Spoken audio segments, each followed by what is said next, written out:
Hi guys, taste சேனலுக்கு உங்களை வரவேற்கிறேன்.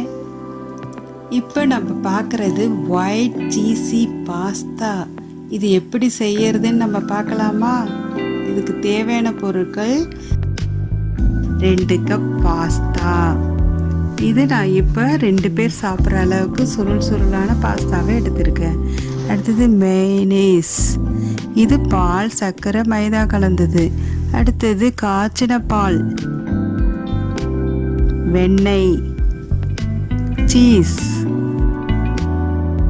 பெப்பர், காரத்துக்கு மிளகுத்தூள், உப்பு, சர்க்கரை 1 ஸ்பூன், வெங்காயத்தாள், கொத்தமல்லி தழை. இப்படி தான் இருக்கும் நம்ம செய்ய போகிறது. முதல்ல அடுப்பை பற்ற வச்சுக்குவோம்.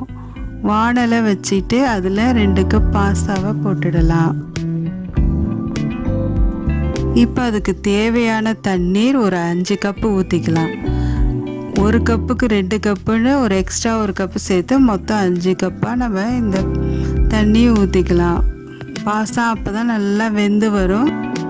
அதுக்காக நம்ம 5 கப் தண்ணி ஊற்றிக்கிறோம்.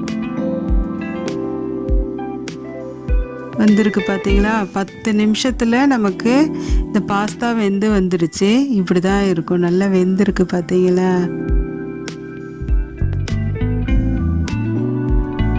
இப்போ நம்ம இதை எடுத்து வடிகட்டிடலாம். அடுப்பில் வாணலை வச்சு அதில் நம்ம இந்த பாஸ்தாவை போட்டுட்டு இன்னும் சேர்க்க வேண்டிய பொருளெல்லாம் இதில் நம்ம சேர்த்துடலாம்.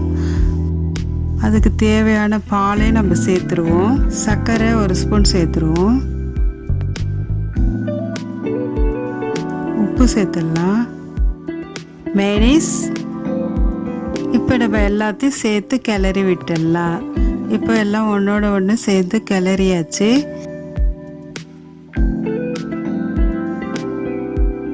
அதுக்கு அடுத்தது நம்ம வெண்ணெய் போடுறோம். இந்த வெண்ணெய் இந்த சூட்டிலே உருகிடும். இதையும் நம்ம நல்லா கிளறி விட்டுடலாம்.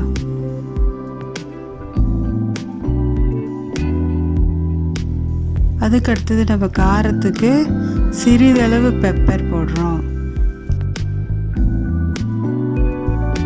அடுத்தது சீஸ், இதையும் நம்ம சேர்த்துடலாம்.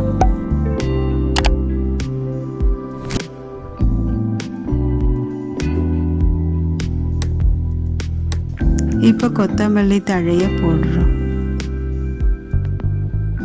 கொத்தமல்லி தழையை போட்ட பிறகு அடுத்தது வெங்காயத்தாலையும் போட்டுடலாம்.